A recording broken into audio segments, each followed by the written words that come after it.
desde esta forma como a todos nos tiene acostumbrados desde que empezó esta pandemia. Bueno, y obviamente como ha afectado a todos los sectores, no solamente de los trabajadores autónomos o de otras industrias, sino también al agro le ha afectado esta pandemia. Cuando nosotros analizamos los precios que nosotros estábamos esperando en enero a la cosecha y vemos los precios que efectivamente hoy el productor está recibiendo, vemos que ha habido una merma importante.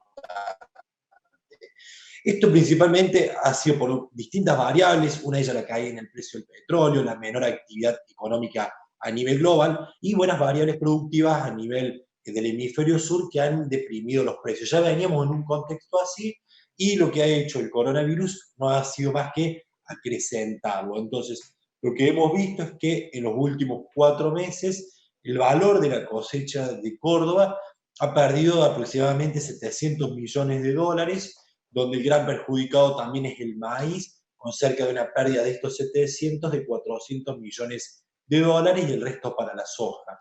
¿Qué quiere decir esto?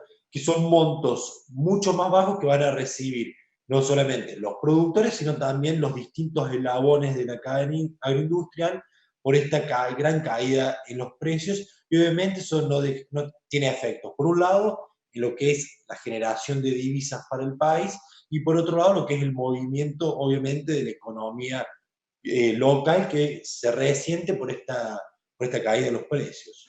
Gonzalo, ¿por qué en el informe ustedes adjudican que gran parte de la problemática a nivel mundial es el tema del combustible? ¿Me lo puedes definir?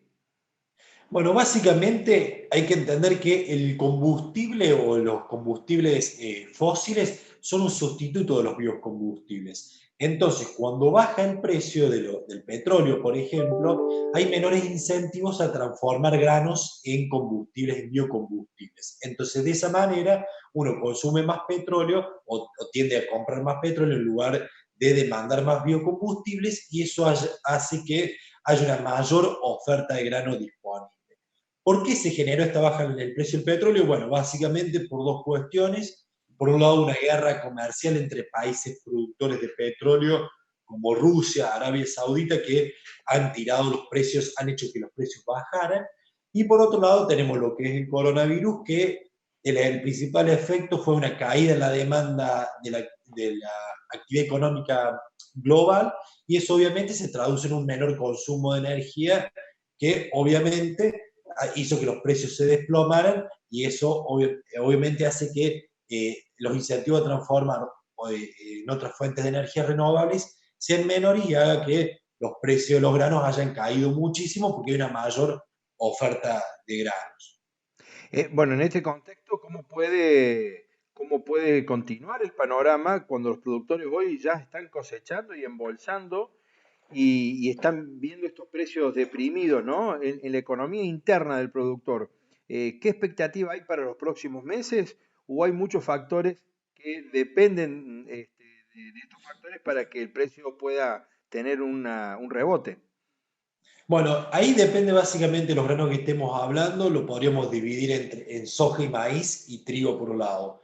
Lo que es soja y maíz, estamos teniendo muy buenos niveles de cosecha en el hemisferio sur, lo que es Brasil, Argentina, lo cual eso no es una buena noticia para los precios, pero ahora todas las miradas están puestas en Estados Unidos, donde ellos están sembrando.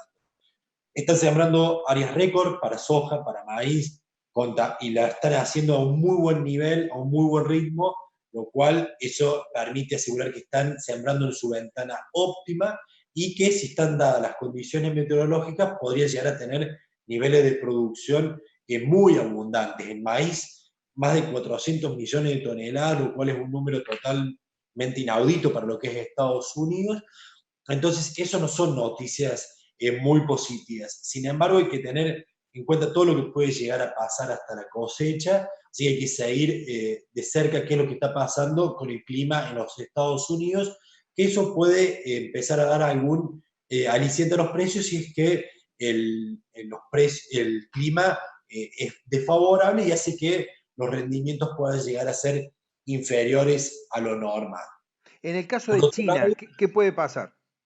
bueno, y China también tenemos ahí otro componente que ya se está empezando a recuperar.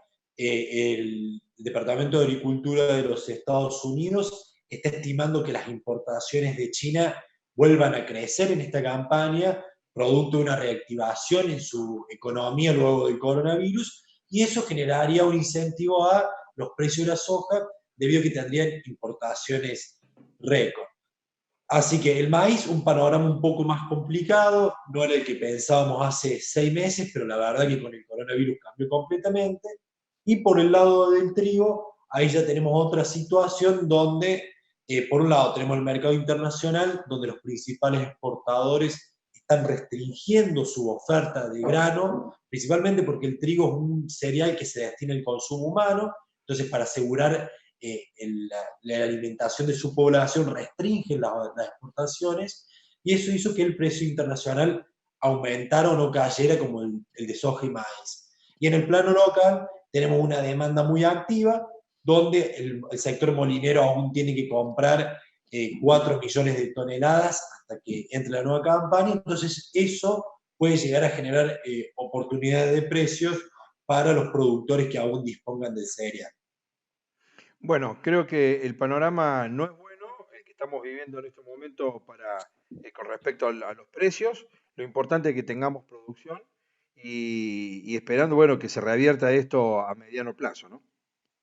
Sí, porque también esto es un análisis a nivel global, pero cuando lo llevamos a nivel productor en términos de rentabilidad, ya venía una rentabilidad bastante complicada, y en los últimos 4 o 5 meses, la verdad que en aquellos departamentos de la provincia donde tenían rentabilidades levemente positivas, hoy esos escenarios han cambiado porque tenemos precios mucho más bajos. Lo que es el maíz en particular, veníamos con muy buenos valores y estamos hablando de 110, 119 dólares por tonelada, lo cual hace que si tenemos rendimientos por debajo de la media o en torno al promedio, la verdad que el resultado económico es bastante desfavorable. Una yapita te pido, ¿cómo son las expectativas de la siembra de trigo en la provincia de Córdoba bajo este contexto? Bueno, a diferencia de lo que se está estimando a nivel nacional, en Córdoba estamos esperando una merma en la siembra de trigo de aproximadamente el 10%. Igual se sembrarían una muy buena cantidad de hectáreas, 1.400.000, 500.000 hectáreas, lo cual sigue siendo valores por encima del promedio. Es una muy buena siembra, sin embargo, se ha recortado en aquellas zonas donde la disponibilidad de agua está más acotada y puede llegar a condicionar el cultivo de segunda. Entonces, en aquellas zonas, principalmente lo que es el norte, centro, sur de la provincia, se han recortado en algunas zonas.